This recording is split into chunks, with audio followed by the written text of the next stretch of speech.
Olá, meus queridos e amados irmãos, a paz do Senhor Jesus para todos.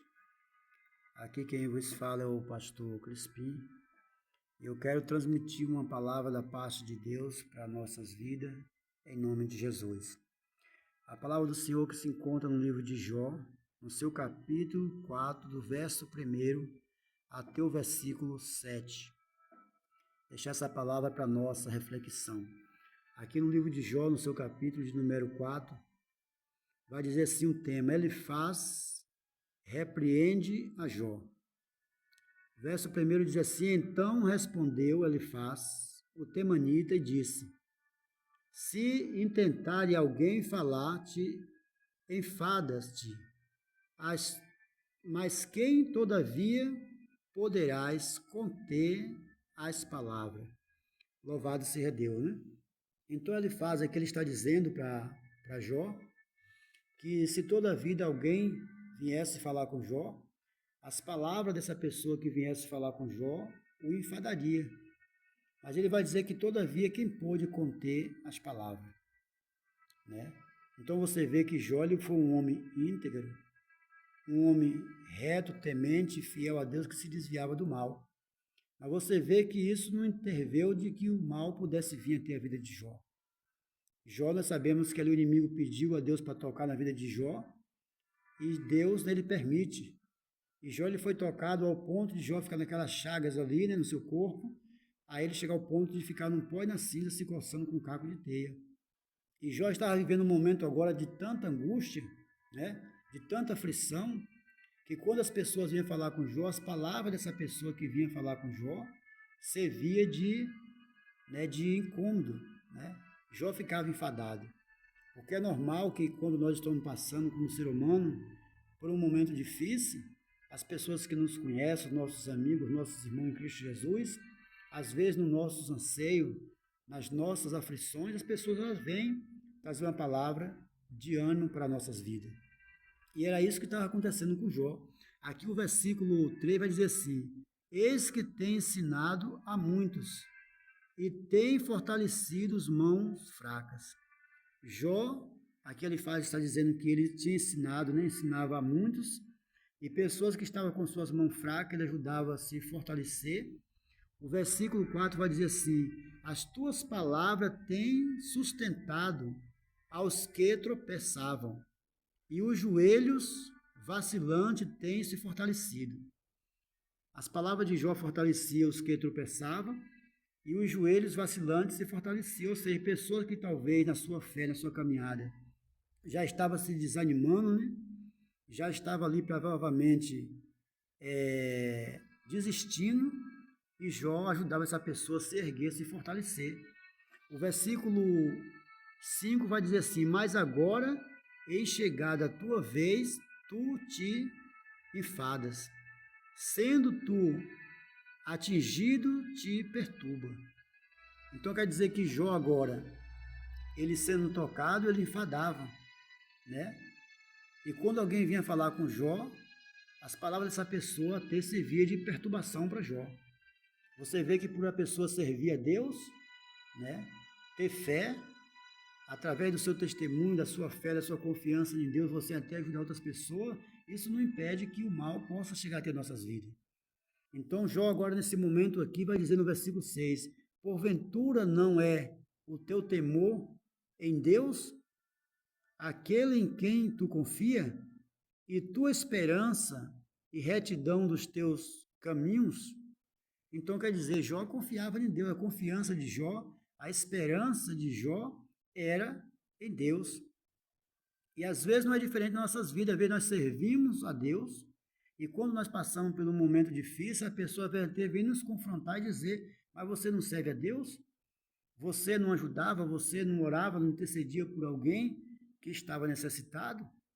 E por que agora você não se ajuda a você mesmo? Jó estava passando por esse momento aqui agora, onde ele ajudou muitas pessoas, e nesse momento aqui agora de aflição na vida de Jó, Jó buscava a resposta, mas a resposta não vinha, né, sobre a vida de Jó. Isso só veio acontecer no tempo de Deus. E às vezes não é diferente nas nossas vidas. Às vezes nós somos confrontados no momento que nós estamos passando por dificuldade. As pessoas não dizem, mas você não serve a Deus?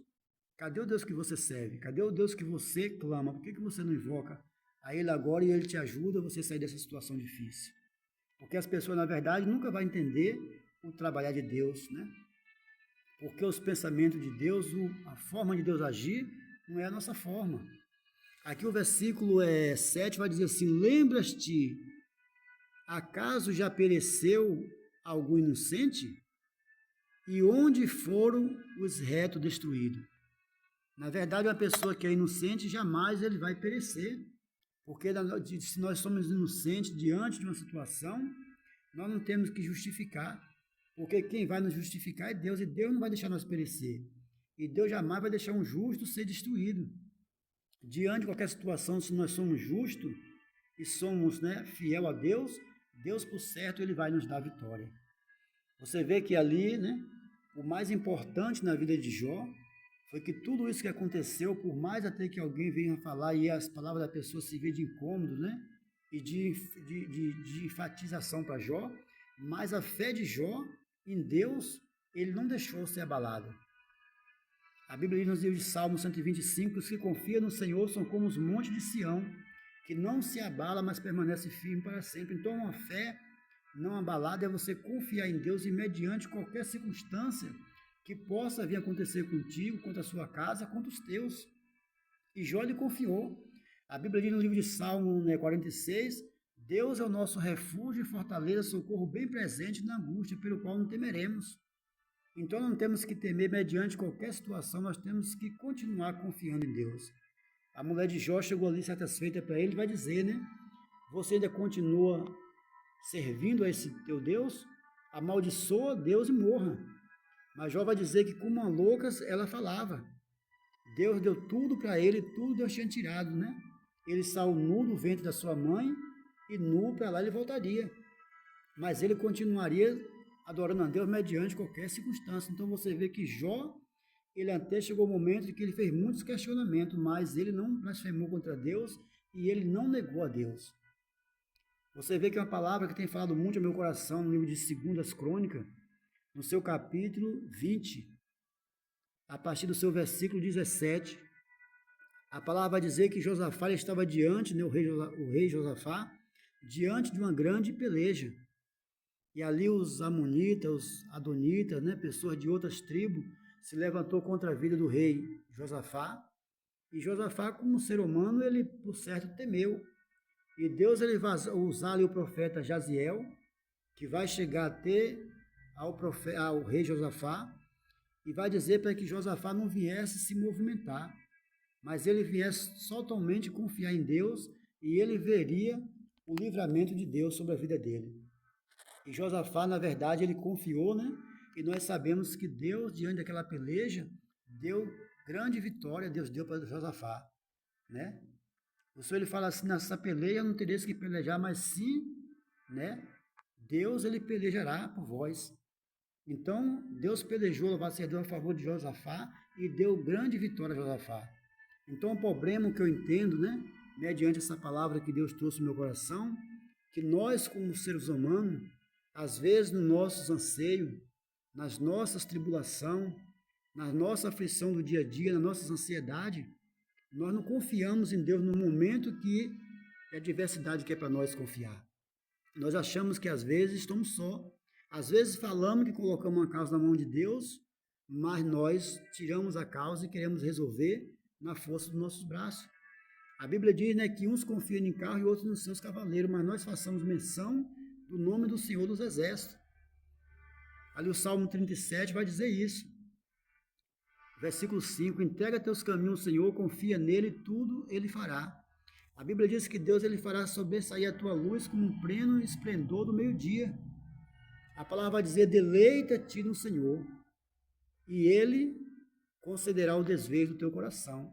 Então, confiar em Deus é nós, né, ter uma entrega total ao Senhor, entregar nossas vidas, entregar os nossos anseios, entregar os nossos problemas. E uma vez que nós entregar os nossos problemas na mão de Deus, nós não temos que tirar, nós temos que confiar. Aí agora Deus vai agir, por mais que não seja no meu tempo, por mais que não seja no seu tempo. Ele vai fazer no tempo dele. mas no tempo de Deus, né, quando acontece, vai ser para que o nome dele seja glorificado, como foi o caso da vida de Jó, no tempo certo da vida, né, que Deus tinha de abençoar Jó. Jó ali orando a Deus pelos seus amigos. Deus vira o cativeiro de Jó e o segundo estado da vida de Jó foi muito mais maior do que o primeiro.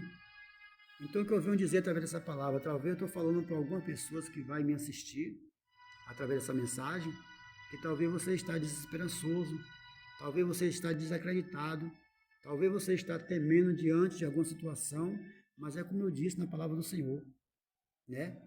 Nessa peleja não tereis que pelejar, mas sim o Senhor, vosso Deus, pelejará por vós, ele pelejará as nossas causas.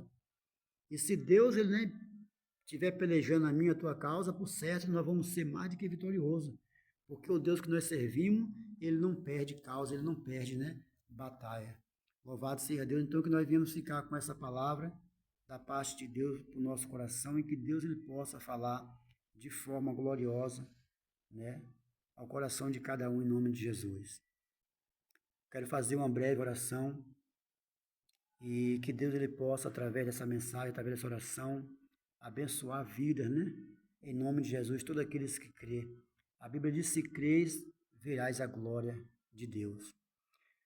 Amado Deus, eterno e soberano Pai, Senhor da glória, Deus amado e Pai querido, em nome de Jesus, através, Senhor, dessa palavra a qual o Senhor colocaste ao meu coração, eu venho, Senhor, entregar os nossos anseios, as nossas ansiedades, as nossas preocupações, porque o Senhor fala no livro de Mateus 6,33, mas buscar em primeiro lugar o reino do céu e a sua justiça e a demais coisa vos serás acrescentada. Deus, assim como o Senhor virou o cativeiro de Jó e deu vitória para Jó, que o segundo estado da sua vida foi muito mais próspero do que o da primeira, eu profetizo, Pai, sobre a vida desse irmão, dessa irmã, como o Senhor também disse a Josafá, que aquietais e verás o livramento de Deus para vossas vidas. E o Senhor deu vitória para Josafá, porque a sua palavra diz no livro de Números, no seu capítulo 23, versículo 19, que Deus não é homem para que minta, e nem tampouco filho do homem para que se arrependa. Senhor Deus amado e Pai querido, eu venho através dessa oração, através, Senhor, dessa palavra, abençoar este lar, abençoar esta casa, essa vida que está passando, Senhor, pelo momento, seja um problema extraconjugal, seja um problema financeiro, sentimental, seja na área de uma enfermidade, Senhor, de uma ameaça que essa pessoa está passando, seja, Senhor, por uma causa que está cerrada na justiça, pelo livramento, eu venho, Senhor, invocar o Teu nome, ao Deus vivo, ao Deus de Isaac, o Deus de Jacó e o Deus de Abraão. O Deus, Pai amado, que é dono de todos os tesouros escondidos, o Deus, dono do ouro, e o Deus que é dono da prata. Eu venho, Senhor, invocar o Teu nome, Senhor, entregar esta casa, este lar, entregar esta vida nas Tuas mãos. E por certo, Senhor, nós tomamos posse da nossa vitória e o Seu nome será assim glorificado sobre as nossas vidas. Senhor, que o Senhor possa ser conosco e nos dar, Senhor, vitória, em nome de Jesus.